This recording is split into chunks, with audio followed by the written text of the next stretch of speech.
Kad aizver acis un ļauj elpai kļūt lēnai un mierīgai, tu vari nokļūt sapņu pilsētā.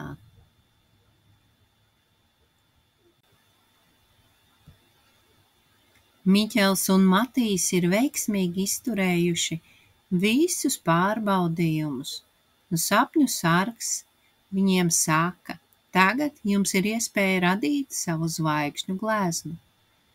Bet uzmanieties, tā atspoguļos jūsu domas un jūtas. Tikai tie, kuri rada no sirds, var atklāt patieso zvaigžņu laukuma burvību.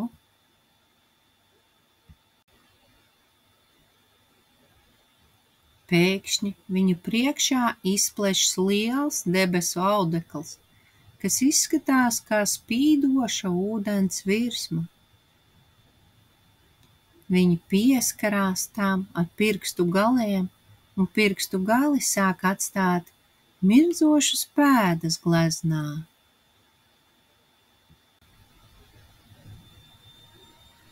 Matīs domā par mājām, un uz audekla parādās silts zeltains mirdzums, gluži kā saulriets pār viņu pagalmu.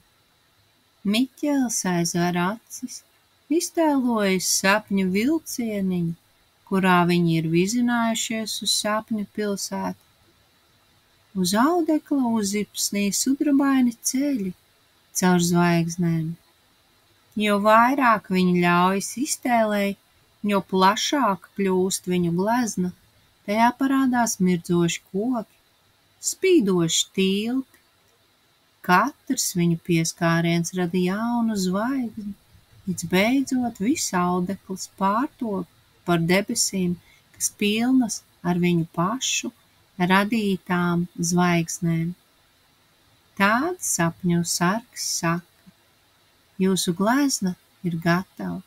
Tā tagad mirdzēs zvaigžņu laukumā, lai arī citi redzētu jūsu sapņus un atcerētos. Viss sākas ar iztēli. Miķels un Matīs skatās uz augšu.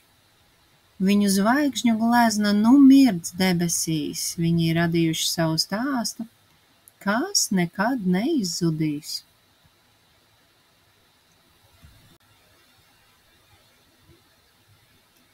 Pēc tam, kad Miķels un Matīs ir radījuši savu zvaigžņu gleznu, zvaigžņu laukumu vidū pēkšņi sāk mirdzēt gaismas apvītas šūpoles. Atskan balss. Tie, kas uzdrošināsies šūpoties debesīs, varēs ieraudzīt sapņu pilsētu tā, kā to redz tikai zvaigznes. Brāļi, sajūtot vieglu satraukumu, apsēžas sudrabainajās šūpolēs. Tiklīdz viņi sāk kustēties, zvaigžņu pavadieni apvīs ap viņiem un maigi paceļ viņus augšu. Jo augstāk viņi šūpojas, jo vairāk pilsēta atklājas viņu skatam. Spožas laternas, burju tilti, sapņu vilcieniņš, kas līd pa gaisīgajām sliedēm, nu redzami arī spīdošie namiņi.